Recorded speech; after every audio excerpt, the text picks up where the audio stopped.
बहुत समय पहले पहाड़ों और नदियों से घिरे एक सुंदर राज्य का नाम था महारागांव। यहाँ के राजा थे राजा वीरेंद्र महाराज, जो बुद्धिमान, न्यायप्रिय और लोगों के प्यारे थे। उनका राज्य इतना सुंदर था कि सुबह की धूप में पहाड़ सुनहरी लगते और रात में चांद की रोशनी में पूरा महल चमक उठता। पर एक दिन कुछ ऐसा हुआ जिसने सब कुछ बदल दिया। एक रात राजा को एक अजीब सपना आया। सपने में एक चमकदार रोशनी के बीच से एक परी प्रकट हुई। उसके पंख चांदी जैसे थे और आंखों में गहराई भरा आसमान। परी बोली, हे राजा महारागांव, तुम्हारे राज्य के नीचे एक जादुई खजाना छिपा है, जीवन मणि। जो भी इसे पालेगा उसका राज्य कभी नष्ट नहीं होगा। लेकिन सावधान, अगर लालच में कोई गलत कदम उठाओगे तो तुम्हारा राज्य सदा के लिए अंधकार में डूब जाएगा। राजा नींद से जागे, पसीने में भीगे हुए।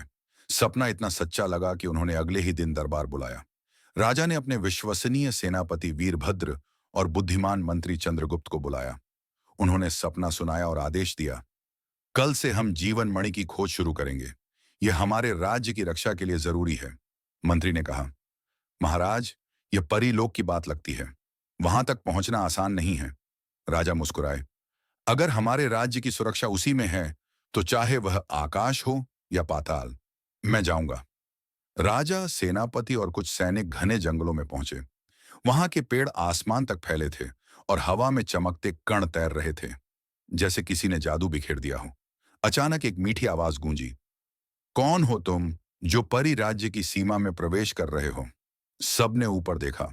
वहां एक सुंदर परी उड़ रही थी, तारिका परी। राजा ने झुककर कहा, मैं राजा महारागांव हूं और मैं जीवन मणि की खोज में आया हूं। परी बोली, तो तुम्हें 3 परीक्षाएं पार करनी होंगी। जो सफल हुआ वही जीवन मणि पा सकेगा। तारिका परी ने कहा, पहली परीक्षा है सच्चे दिल की पहचान। इस जादुई झील में हजारों कमल खिले हैं, लेकिन केवल एक ही कमल सच्चे दिल वाले के स्पर्श से खिलेगा।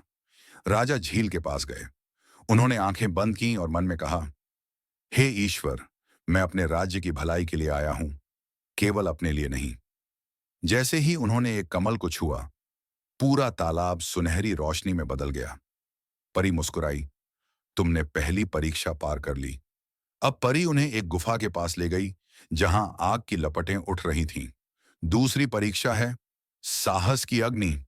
इस आग के बीच से गुजरकर तुम्हें सत्य द्वार तक पहुंचना होगा।